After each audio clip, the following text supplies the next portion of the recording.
At an upcoming event, Circles NWA is going beyond the headlines to explore the real experiences of individuals and families facing the stress of housing in Arkansas. And here to fill us in about why the time is now for this conversation, we've got Christina. Welcome back. Thanks for being here. Yeah, thanks for having me again. Yes.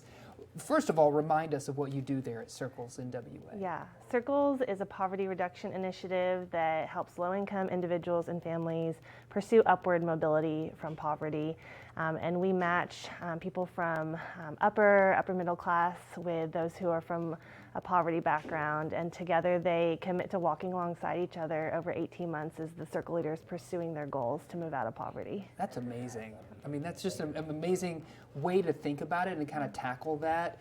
Why do you think it's important to educate people about housing? Because I know that's one of your focuses of an upcoming event you're having. Yeah, and we spend a lot of time learning from our participants, our circle leaders, and housing is something that's coming up. I think it's no surprise that we're in the middle of a housing crisis in this area right now, and as much as we're hearing about, there's lack of affordability, there's just no housing anywhere, there's rent hikes and eviction notices, but we want to go beyond just the headlines and experience and hear from those who are actually feeling the most stress in this issue, which are our renters, tenants, people like our circle leaders. Sure. And we need to hear that as part of the conversation. Yeah. Can you speak a little bit to some of your success stories, maybe?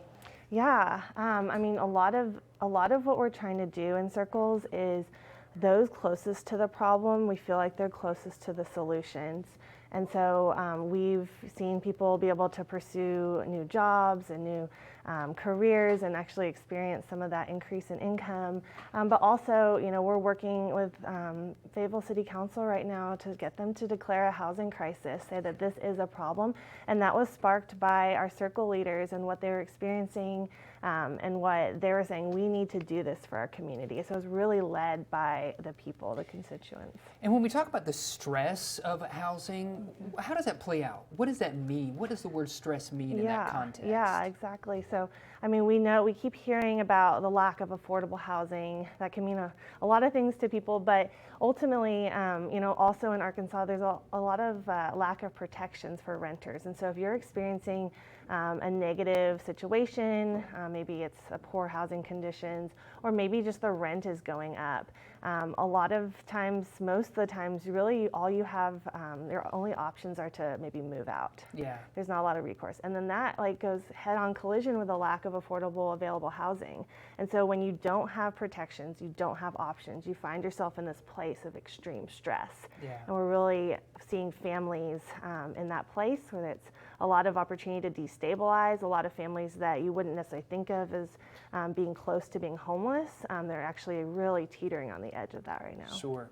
And you got this event coming up that's really going to at least get to the heart maybe and allow people to have a conversation about the stress that they are feeling. Yes. Give us the details on that event. Yeah, so that event's going to be April 10th at the Fayetteville Public Library at 6 p.m. to 7:30 p.m. And we're inviting anyone in the community. This touches everyone, whether you're working on the policy side, whether you're a realtor, landlord, developer, or just a renter, homeowner. It's everyone in this community. Yeah, And that's great. What are there speakers? What can people expect? Yeah, so our circle leaders, our participants in the program, are the panelists in this event. And so we see them as the experts in what is happening right now, and we want their voices to be elevated and heard by the community. Yeah, that's great. Thank you so much for joining us, filling thank us you. in. Absolutely, and best of luck on what will be a great event, great conversation to have.